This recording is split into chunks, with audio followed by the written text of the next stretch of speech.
Hello மக்களே, வாங்க நீ டேக்குள்ளே போகலாம். என்னடா டிடி மேட்ச்னு போட்டிருக்காங்க, அப்படி தானே பார்க்குறீங்க? வேறு ஒன்றும் இல்லைங்க, என் கம்பெனி இன்றைக்கி ஒரு டிடி மேட்ச் இருக்குது.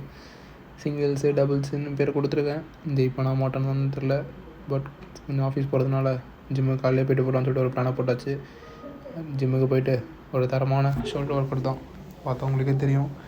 பார்பிளில் ஒரு 3 செட்டு, தம்பிள்ஸில் ஒரு 3 செட்டு நல்லா முடிச்சுட்டு கொஞ்சம் நல்லாவே பம்ப் ஆகிற மாதிரி பண்ணிட்டேன். ஏன்னா ஆஃபீஸ் போகிறோம்ல, என்னால் மாசாக இருக்கணும்ல, அதான் பம்பிங்காக ஒர்க் அவுட்ஸும் கரெக்டாக பண்ணிவிட்டு ஒரு ஃப்ரெண்ட் ரைஸும் பண்ணியாச்சு. 3 செட்டு 15, 12, 10 இந்த செட்ஸ்லாம் நான் பண்ணும்போது கொஞ்சம் நல்லாவே கான்சன்ட்ரேஷனாக பண்ணுங்கள். ஸோ அது உங்களுக்கும் நல்லாவே ஹிட் ஆகிற மாதிரி ஃபீல் ஆகும். கடைசியாக கண்டிஷன் செக் பண்ணுவோம். நம்ம மட்டும் தான் ஃபோக்கஸ் பண்ணணும்னு நினைக்கிறோம், ஆனால் பின்னாடி ஆளுங்க இருக்காங்களா. அதுக்கப்புறம் வீட்டுக்கு வந்துட்டு ரெடி ஆகிட்டு ஒரு அவுட்ஃபிட் செக்கை போட்டாச்சு. என்னடா பேசுகிறேன் தானே பார்க்குறீங்க, வேறு ஒன்றும் இல்லை, அவுட்ஃபிட் செக் பார்க்கணும்ல. என்னடா பைக்கில் போகிறான் சைக்கிளில் போக தானே பார்க்குறீங்க, வேறு ஒன்றும் இல்லைங்க. சைக்கிளில் போகிறது லேட் ஆகிரும், எனக்கு மீட்டிங் வேறு இருக்குது.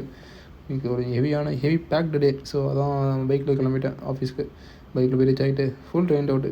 அதில் அந்த மெட்ரோவை பார்க்கும்போது தான் ஒரே பயமாக இருக்குது. தலைவர் நம்ம அவுட் செக் பார்க்கும்போது தான் வராது கரெக்டாக.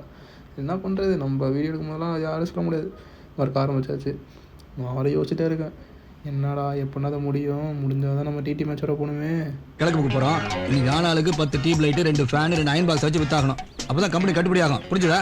ஆமாம், பெரிய கப்பல் கம்பெனி. இந்த பாருப்பா, தரமான டிடி மேட்ச் ஆரம்பிச்சாச்சு.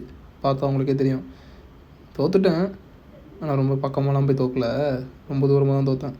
நல்லா ஆள் தெரியல போட்டுருக்கு. நாங்கெல்லாம் சிங்கத்தோட உண்ணாக்க வெட்டுக்குன்னு பிடிங்க திங்கிறீங்கடா மர தமிழ். தோத்தாலும் ஜெயிச்சாலும் மியூசியம் முறுக்கணும்ல, அதுதானே. தோத்தாலும் ஒரு பயத்தை காமிக்கணும். இப்போ ஒரு ஷாட் அடிப்பேன் பாருங்கள், தலைவர் அடி ஷாக் ஆகிட்டார். அதுதான். அப்புறம் அங்கேருந்து கிளம்பியாச்சு வீட்டுக்கு.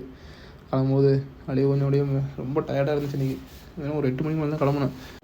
அங்கேருந்து கிளம்பி இன்னைக்கு டே இதோட சைன் ஆஃப் பண்ணுறேன் ஃப்ரெண்ட்ஸ். Thanks guys.